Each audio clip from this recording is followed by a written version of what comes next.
सर्वत्र रामनामसङ्कीर्तनं राम राम अकृतपृष्ठदक्षैव पार्श्वदच्च महाबलौ आकर्णपूर्णधन्वानो रक्षेतां रामलक्ष्मणौ உலகம் சாபஜம் தாமுளவாக்கலும் நிலை பொறுத்தலும் நீக்கலும் நீங்களா அழகிலா விளையாட்டுடையார் அவர் தலைவர் அன்னவர்க்கே சரணாங்களே.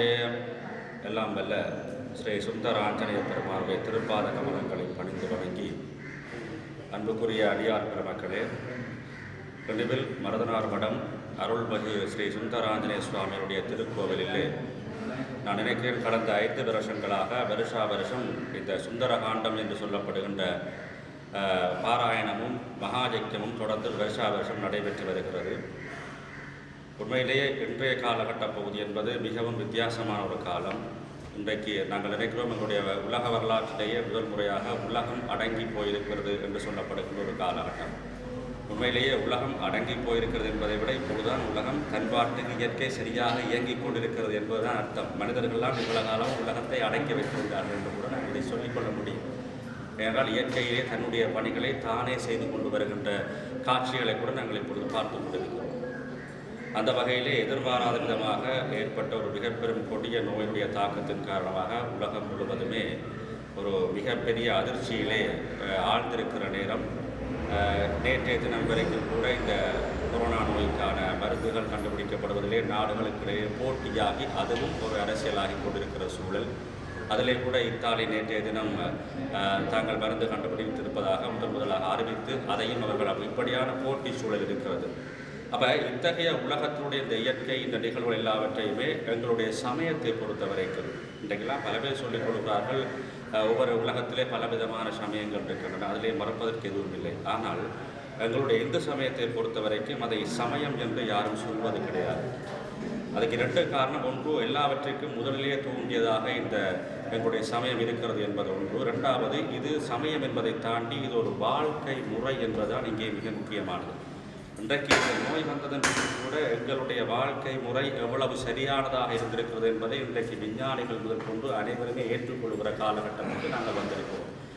இத்தகைய பின்னணிகளோடு பார்க்கிற பொழுது நான் இந்த எப்படியான ஒரு பீடிகையோடு இந்த முன்னுரையை குறிப்பிட விரும்புகிறேன் என்றால், இதுவரை காலம் பல இடங்களில் பல பேர் பலவிதமாக சொல்லியிருப்பார்கள். ஆலயங்கள், வழிபாடுகள், பூஜைகள் இதெல்லாம் இதோடு தனி பிரிவாக வைத்துக்கொண்டு அதேதோ கடவுளுக்கு நாங்கள் செய்வது போல ஒரு எண்ணத்திலே பல பேர் பல விஷயங்களை சொல்லியிருப்பார்கள். அன்புக்குரியவர்களே, கடவுள் என்பதை இயற்கையாக கொண்டாடியவர்கள் எங்களுடைய இனத்தை சார்ந்தவர்கள், எங்களுடைய மதத்தை சார்ந்தவர்கள். அந்த வகையிலே ஒரு சரியான வாழ்க்கை முறையை கொண்டு செல்வதற்கேற்ற வகையிலே தான் இப்படியான எங்களுடைய மிகப்பெரிய வழிபாட்டு முறைகள், ஆலய வழிபாட்டு முறைகள், கட்டட அமைப்புகள் முதல் கொண்டு, பூஜைகள் முதல் கொண்டு, வழிபாடுகள் முதல் கொண்டு, கிரியைகள் முதல் கொண்டு எல்லாவற்றிலுமே ஒரு மனிதனுடைய இயற்கையோடு இணைந்த வாழ்வுக்கான வழிகாட்டுதலும் அவனுக்கான உடல் உள்ள மன ஆத்ம ஆரோக்கியத்திற்கான செயற்பாடுகளுமாகத்தான் எங்களுடைய இந்த சமயம் முழுமையாக வடிவமைக்கப்பட்டிருக்கிறது. அதிலே உதாரணமாக நிறைய பாராயணங்கள், ஹோமங்கள் என்றால் பார்க்கிற பொழுது இந்த ஒவ்வொரு விஷயமுமே இன்றைக்கு மிகப்பெரிய விஞ்ஞான நுண்மைகளையும் எங்களுக்கு எடுத்து சொல்லியிருப்பதை நாங்கள் பார்க்கிறோம். அந்த வகையிலே தான் எங்களுடைய வழிபாட்டு உதாரணமாக இன்றைக்கு தம்பத்திற்கு முன்னாலே நின்று கும்பிட வேண்டும் என்று சொன்னால் மூலஸ்தானத்தில் இருக்கக்கூடிய இறைவனை வழிபடுங்கள் என்றால் அந்த மூலஸ்தானத்தில் இருக்கக்கூடிய இறைவனுக்கு பக்கத்திலே ஒரு சின்ன விளக்கை ஏற்றி வைத்து தம்பத்திலே நின்று அவரை பார்த்து கும்பிடுகிற பொழுது அந்த கட்டட அமைப்பை பாருங்கள், மெல்ல மெல்ல ஒடுங்கி போகும். இப்படியே பார்த்து கும்பிட என்ன ஆகும் என்றால் மனம் கான்சன்ட்ரேஷன், மனதை ஒருங்கமைக்கின்ற பயிற்சி இயல்பாக ஏற்படும். அட் த சேம் டைம் அதே நேரம் கண்ணுக்கும் தூர பார்வைக்கான சரியான பயிற்சியும் கிடைக்கும்.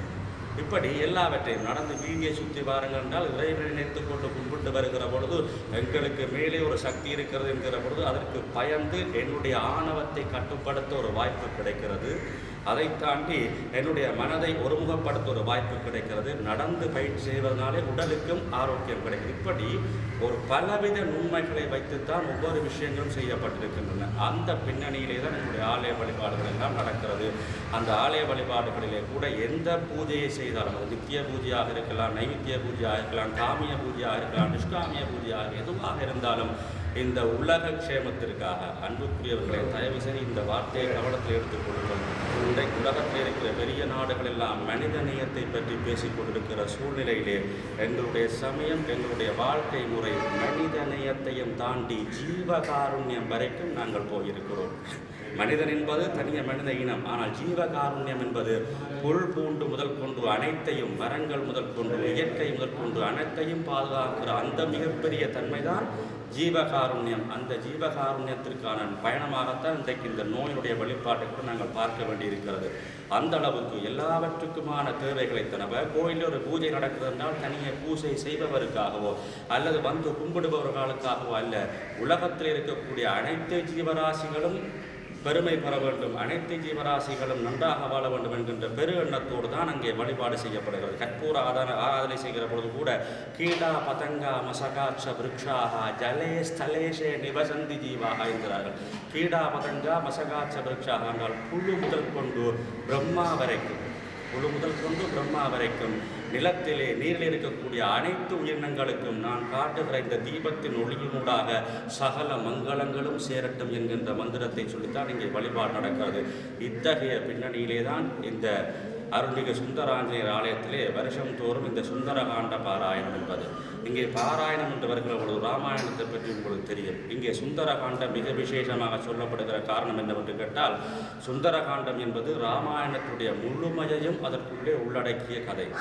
சுந்தரகாண்டத்தை நீங்கள் படிக்கிற போது ராமாயணத்துடைய ஆரம்ப கதையிலிருந்து முடிவு வரைக்குமான சகல விஷயங்களும் அதற்குள்ளே உள்ளடக்கப்பட்டிருக்கிறது. அன்னளவாக 68 சர்க்கங்களை கொண்டு 2900 கிட்டத்தட்ட 3000 வரையான ஸ்லோகங்களை உள்ளடக்கியதாக இந்த சுந்தரகாண்டம் இருக்கிறது. இதை பாராயணம் செய்ய சில பேர் கேட்கலாம், இதற்கு எங்களுக்கு அர்த்தம் தெரியவில்லையே, பொருள் விளங்கவில்லை. அதை தாண்டி இந்த சமஸ்கிருதத்தில் இருக்கக்கூடிய மிக சிறப்பான விஷயம் என்னவென்றால், ஒலி வடிவத்துடைய சப்தத்தினுடைய அதிர்வலைகள் தான் இங்கே மிக முக்கியமானது.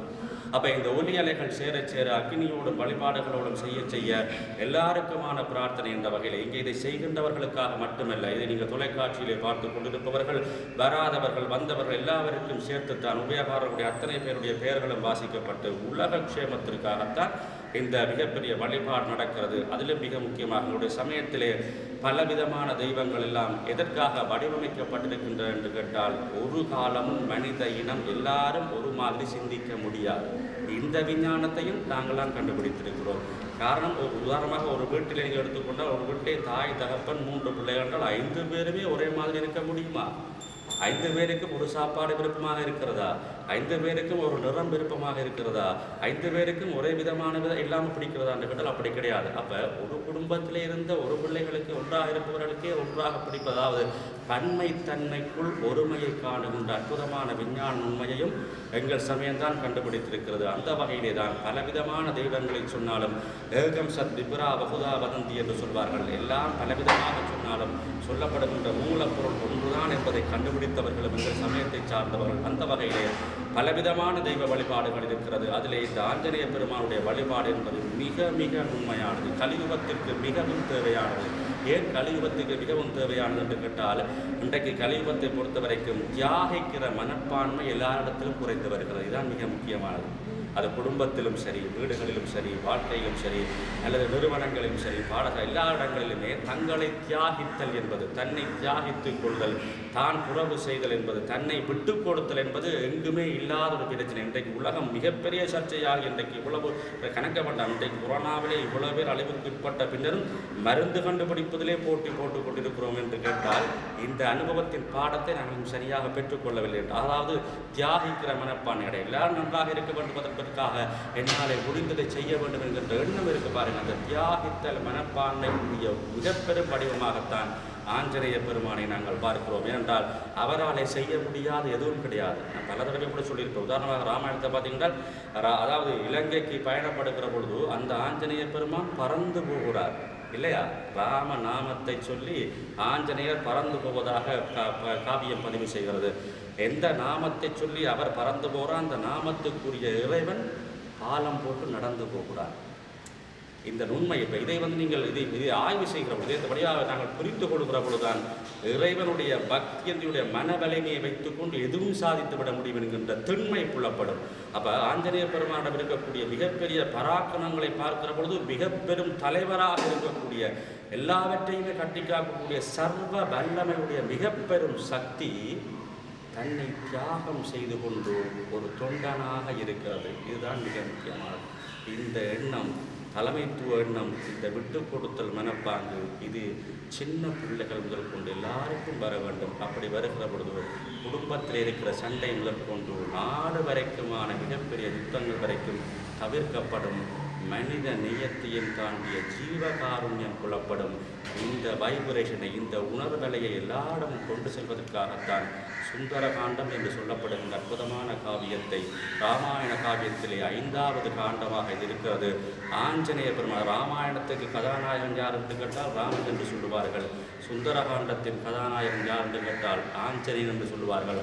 ஆஞ்சநேயன் என்று சொன்னாலே அது ராமனைத்தான் குறிக்கும். என்றால் அவருடைய இதயத்துக்குள்ளே ராமர் இருக்கிறார் என்கின்ற காரணத்தினாலே, சீதை இருக்கிறார் என்கின்ற காரணத்தினாலே, ராமாயணம் முழுவதுமான செய்திகள் சுந்தரகாண்டத்தில் இருக்கிறது என்கின்ற காரணத்தினாலே இவற்றை வெறும் கதை வழியாக இல்லாமல் இன்றைக்கு விஞ்ஞானத்திலே கண்டுபிடிப்போடாக சேது சமுத்திரம் முதல் கொண்டு இன்றைக்கு பலவிதமான விஷயங்கள், இந்த நிகழ்வுகள் இந்த மண்ணிலே நடந்திருக்கிறது என்று ஆய்வுகள் சொல்லிக் கொண்டிருக்கிற சூழ்நிலையிலே எல்லாருமாக சேர்ந்து இந்த பாரம்பரியமான ஒன்று சொல்ல வேண்டும். முக்கியமாக ஏதாவது எங்களுடைய மூதாதையர்களை பல பேர் முட்டாள்கள் என்று நினைத்துக் கொண்டிருந்தார்கள். இன்றைக்கு அந்த நோய் வந்து எங்களுடைய மூதாதையர்களுடைய வழிபாட்டு மரபுகளையும் எங்களுடைய மூதாதையர்கள் எல்லாரையும் கூட புத்திசாலிகள் என்பதையும் ஏற்றுக்கொள்ள பண்ணியிருக்கிறது என்கின்ற வகையிலே பார்க்கிற பொழுது இத்தனை ஆயிரம் வருஷங்கள் யோசிச்சு பாருங்க, எவ்வளவு விதமான காவியங்கள், கதை புத்தகங்கள், கதைகள் எல்லாம் வந்திருக்கும். ஆனால் சில விஷயங்கள் எத்தனையோ வருஷங்களுக்கும் தாண்டி வந்து கொண்டிருக்கிறது என்று கேட்டால் அதில் மிகப்பெரிய உண்மை இருக்கிறது என்பதை கூட நாங்கள் புரிந்து கொள்ளவில்லை என்று பார்க்கிற பொழுது இதை எல்லாரும் கொண்டு சேர்க்க வேண்டும் என்கின்ற நோக்கத்தோடும்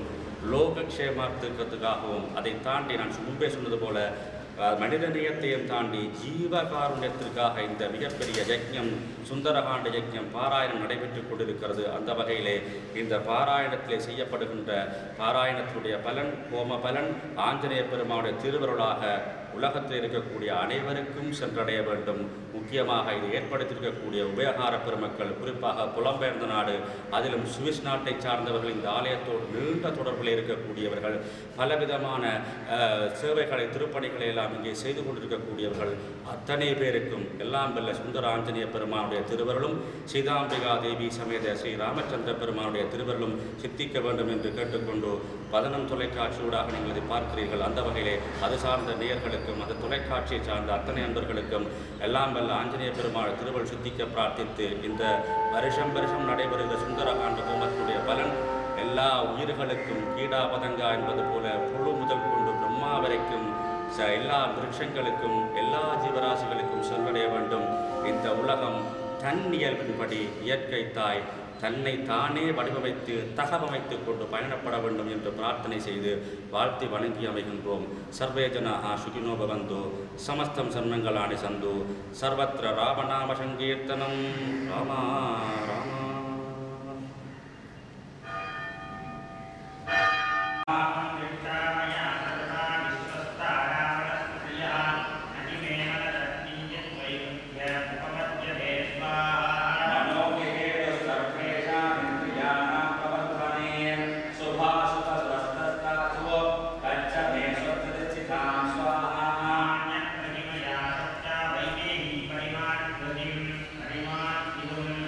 Yo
वदन्तिभिः सर्वमप्यस्वदाकाशं सविचचारमहाकविः स्वाहा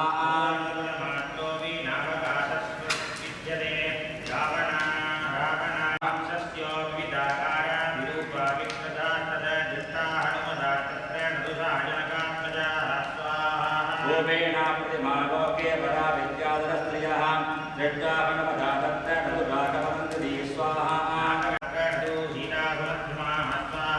प्रमत्यराशेन्द्रेण नागकन्यापदा ददाः उद्योगम्पानदेन्द्राणां प्लवनं सागरस्व च वज्रधामीशजालिस्य सुतं चिन्ताः प्ररूपाकमत्स्वाहा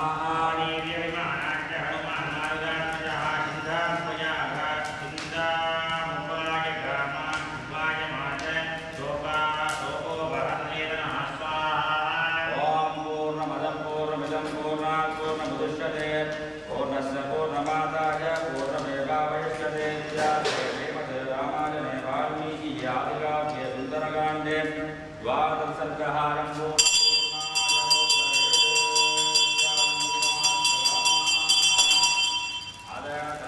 भोजयिष्टं लोलितालङ्का रामस्य सरदां प्रियं न विपश्यामि वैदेही सीतां सर्वाङ्गशोभनां स्वाहा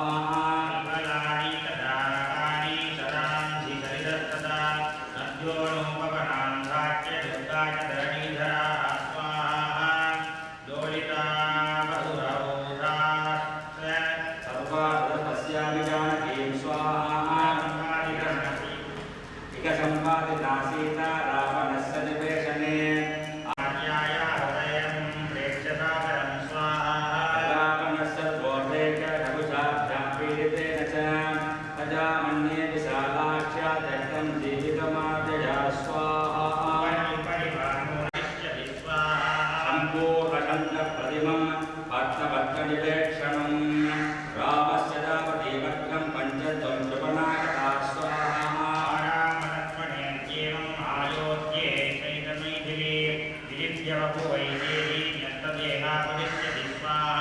अतमानिकेतामन्ये रावणस्य निवेशने नूनं कालप्रदेशेत पञ्चरस्तेव शाटिकं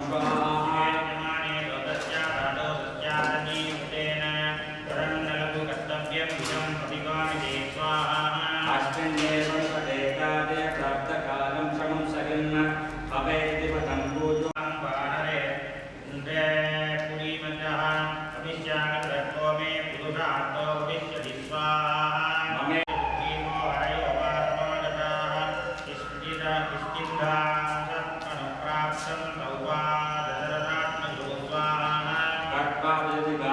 भक्ष्यामि परमप्रियं वरदञ्जमदं दृष्ट्वा तृप्तेन भविष्यति स्वाहा पुत्रान् मृतान् समेक्ष्यात भविष्यन्ति मातरः कौसल्या सुमित्रा च कैकेयी च संसदः स्वाहा सत्यसन्धस्य सुखीवल्लभगागतिः रामं तथागतं दृष्ट्वा तच्छस्यजीवजं स्वाहा दुर्मणातिधानीना निदानन्द पञ्चत्वञ्जकधेराज्ञी ताटाभि भविष्यति स्वाहा माता विप्रो विदासेनो शुद्रीवस्य जनेन च कुमारोऽभ्यं कदस्मात् कारयिष्यति जीवितं स्वाहा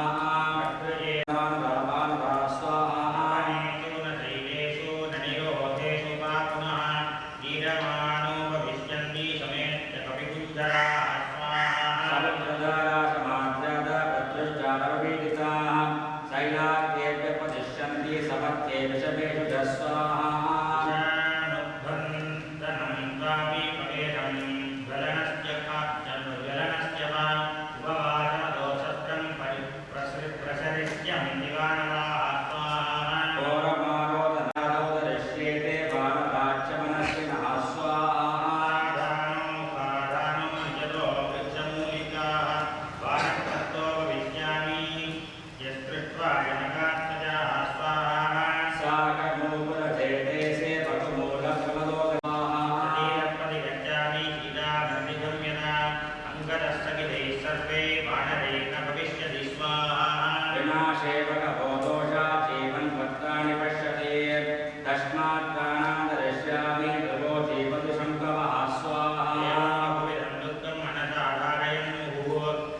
अवेक्ष्मान्